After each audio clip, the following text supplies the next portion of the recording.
Did you know this car's dangerous? Yeah, it's so dangerous. Like it did some stuff that may not happen. This is me a couple of months ago, taken in front of a Chevrolet Corvair. If you don't know, the Corvair was a competitor to Ford's Falcon. The Falcon was Ford's simple economy base car. It is a cheap car with a cheap 4 or 6 cylinder that's just supposed to get you out the door and driving. Very, very simple. Well, you know what, before I keep on talking, let me switch out this photo for someone driving a Corvair. I'll leave the credit in the description. Now that I got that done, let's talk about the Corvair. The Corvair came with a flat 6 or a pancake 6, as Chevrolet called it. The flat 6 made around 80 horsepower, dry horsepower. We measure horsepower differently now than we did then. Like, we took off water pumps and stuff. It's very weird. Read up on it if you want to. And it ran through either a 2-speed powered glide or a 3-speed column shift. It depends on whatever you got. The car I saw, or the car that I'll be reviewing, that I saw, had a 3 on the tree in it, which I guess was quite normal. You could get Corvair wagons, Corvair coupes. Corvairs were a big deal. Again, they were being competitive with the Falcon, which I think I already said this, but the Falcon is a way better, simpler car. America has been building cars like it since the turn of the 20th century. Why would they change it if they're building a simple car? Well, they did change it. In 1965, a man by the name of Ralph Nader made a book called Unsafe at Any Speed.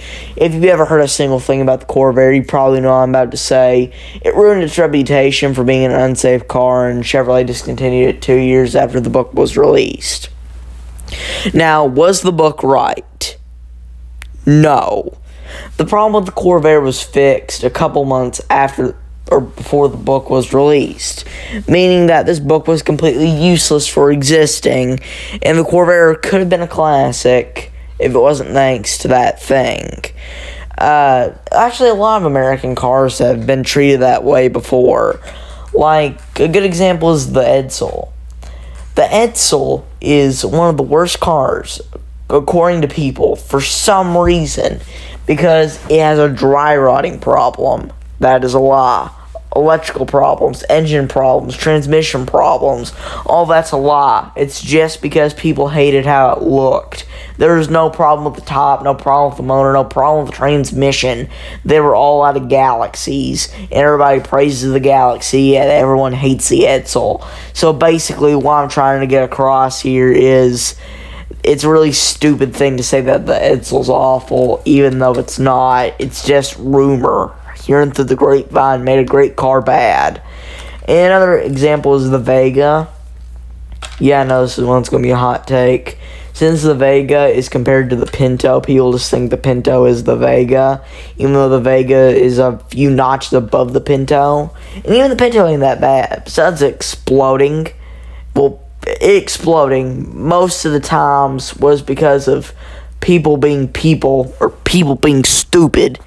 So I can give it forgiveness. It's kind of like,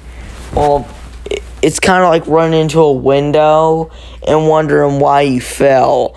It's like you have to expect that. And that's all I gotta say about the Corvair. Later.